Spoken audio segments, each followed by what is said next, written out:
नमस्कार साथियों, मैं आपका दोस्त लेखक बिजनेस कोच डॉक्टर उज्जवल पाटनी और अभी मैं थोड़ा पीडियाट्रिक या चाइल्ड बिजनेस कोच के रूप में अपनी बात रख रहा हूँ। इसी के फर्स्ट पार्ट में मैंने आपको बताया क्यों फाइनेंशियल एजुकेशन जरूरी है।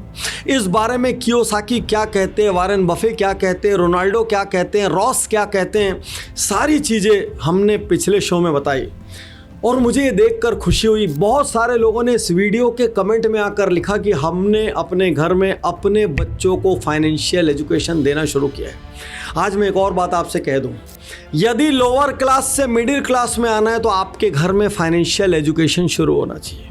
यदि मिडिल से अपर मिडिल में आना है तो आपके घर में फाइनेंशियल लिटरेसी गहरे तक घुसनी चाहिए। और यदि मिडिल से हाई में आना है तो बिना फाइनेंशियल एजुकेशन के भूल जाना, क्योंकि बिना कंपाउंड इंटरेस्ट और इन्वेस्टमेंट के चमत्कार को समझे ये संभव ही नहीं है कि आप हाई क्लास बन जाओ। हाँ, ये अलग बात है भाई, अंबानी जी, अडानी जी किसी के आप पैदा हो जाओ तो बहुत अच्छी बात है, लेकिन यदि सही फाइनेंशियल एजुकेशन नहीं रहेगा ना, जितना मिला है उसको डुबा दोगे। क्योंकि क्या कहते हैं, पूत सपूत तो क्या धन संचय, पूत कपूत तो क्या धन संचय। यदि औलाद अच्छी है तो धन की कोई ज़रूरत नहीं, अपना कमा लेगा। और यदि औलाद खराब है तो भी धन की कोई ज़रूरत नहीं, जो दोगे सब डुबा देगा। लेकिन औलाद अच्छी है कि खराब, इसका दोष सिर्फ औलाद पे ना मढ़ देना, क्योंकि उसके कुम्हार आप ही थे। और यदि आपने फाइनेंशियल एजुकेशन न सिखाने का ब्लंडर किया तो औलाद जो बर्बाद हुई उसमें 50% योगदान आपका भी है। चलिए, मेरा काम है यहाँ पर शानदार, अद्भुत, असाधारण सलाह देना। एक बार फिर आपको याद दिला दूं, आप उज्जवल पाटनी यूट्यूब चैनल पर ये वीडियो देख रहे हैं जहां पर पेरेंटिंग की प्लेलिस्ट है, प्रोडक्टिविटी की प्लेलिस्ट है, दुनिया की बेहतरीन बायोग्राफीज हैं। यदि मैं ये कहूं, उज्जवल पाटनी यूट्यूब चैनल अकेले आपकी फैमिली लाइफ की, आपकी पर्सनल लाइफ की, आपकी बिजनेस लाइफ की, आपकी टीम की सारी ज़रूरतों की केयर कर सकता है तो कोई आश्चर्य नहीं होना चाहिए। यदि ये शो किसी के माध्यम से पहुंचा है तो बेल आइकन दबा देना, सब्सक्राइब कर लेना ताकि लगातार नोटिफिकेशन आते रहे। आज की पहली सलाह, start playing money games at home. घर में बच्चों के साथ कुछ तो खेलते होंगे आप, बैडमिंटन खेलते होंगे, फिटनेस के लिए टीटी खेलते होंगे, क्रिकेट खेलते होंगे, सब खेलिए। कुछ फाइनेंशियल गेम्स खेलना शुरू करिए। आपके घर में हर वीक मोनोपली होना चाहिए। कुछ ऑनलाइन ऐप से गेम निकाल लीजिए। मैं हमेशा लोगों को कहता हूँ, बच्चों के साथ 2 गेम जरूर खेलिए। एक फाइनेंशियल गेम जिसमें मोनोपली लीडर है, और भी कई गेम है। दूसरा चेस, क्योंकि चेस से प्लानिंग, स्ट्रेटजी, फ्यूचर को अभी देखना सीखते हैं। वो ये भी सीखते हैं सामने वाला क्या क्या चाल चल सकता है। और फाइनेंशियल एजुकेशन के गेम से वो क्या सीखते हैं, कैसे पैसे को इन्वेस्ट करते हैं, कैसे सेव करते हैं, कैसी बेड डील्स होती है, कैसे रेंट लेते हैं, कैसे मॉर्गेज की प्रॉपर्टीज खरीदते हैं। तो जो भाषा लोग बड़े होने तक नहीं सीख पाते, यदि सही फाइनेंशियल गेम्स उनके साथ खेले जाए तो वो बचपन में सीख सकते हैं। यदि और बड़े सपने हो, आप अपने बच्चों को वो पाते हुए देखना चाहते हो जो आप स्वप्न में सोच नहीं सके, यदि आप उनको बेहद समृद्ध देखना चाहते हो, शिखर पर देखना चाहते हो, तो छोटे मोटे एजुकेशन से काम नहीं चलेगा। अरे आपके अपने एजुकेशन से भी काम नहीं चलेगा। उनके साथ बैठ के फाइनेंशियल मूवीज़ देखिए, फाइनेंशियल शोज देखिए, मनी बॉल जैसी मूवी देखिए, फाउंडर जैसी मूवी देखिए, सोशल नेटवर्क जैसी मूवी देखिए। देखिए लोग कैसे इतिहास रचते हैं, उनके साथ मूवी भी देखिए और मूवी के बाद थोड़ी देर उनसे डिस्कस भी कीजिए।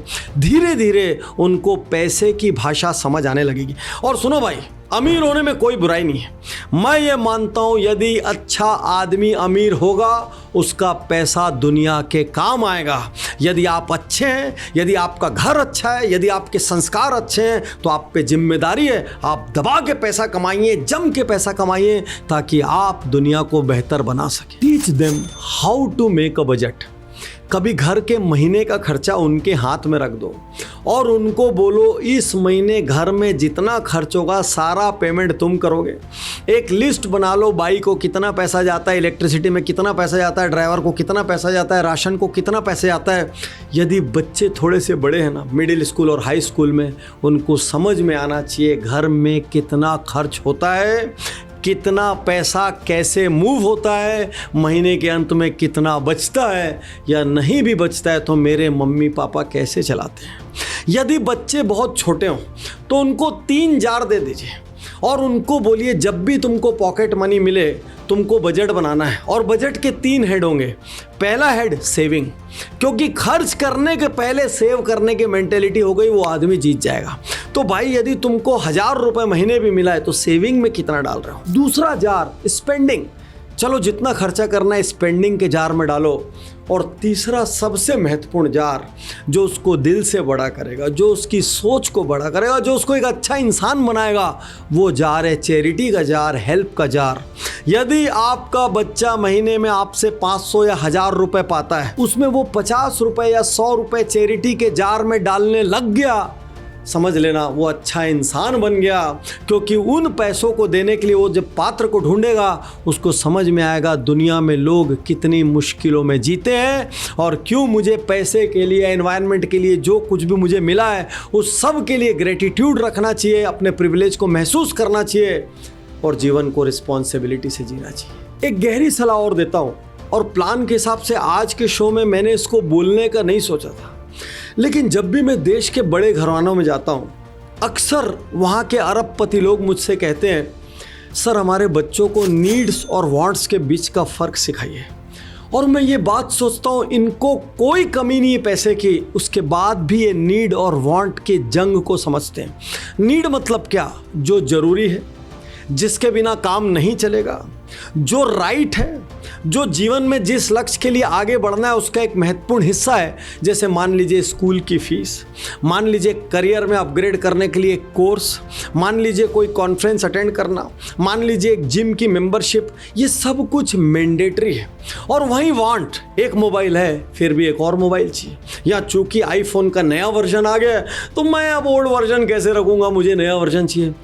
हमारी साइकिल पुरानी नहीं हुई, लेकिन चूंकि दोस्त ने नई साइकिल खरीद ली इसलिए हमको भी नई साइकिल चाहिए।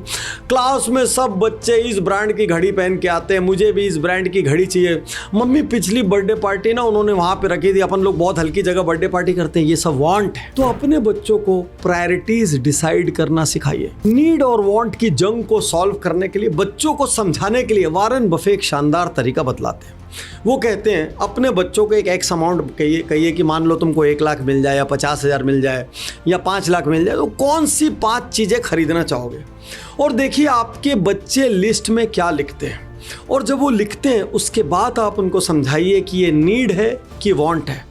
और उसमें से कुछ वांट को स्वीकार कर लीजिए, बचपना है, कुछ तो एज वाइज मैच्योरिटी आने में टाइम लगेगा, लेकिन 5 चीज़ों में से 3 वांट को भी चेंज करके वो नीड की चीज़ ले लेना, मान लीजिए आप जीत गए। मान लीजिए उन्होंने एक नए मोबाइल की जगह एक कोर्स ले लिया, आप जीत गए।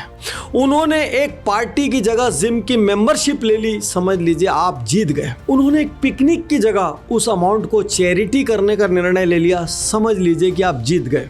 तो जैसे जैसे आप बच्चों से नीड और वांट की बात करेंगे, उनकी ज़िंदगी में प्रायोरिटीज़ क्लियर होंगी। तो वॉरेन बफे, बिल गेट्स, इन सब लोगों ने पेरेंटिंग कैसे की है, इसके ऊपर भी एक वीडियो उज्ज्वल पाटनी यूट्यूब चैनल पर पेरेंटिंग की प्लेलिस्ट में।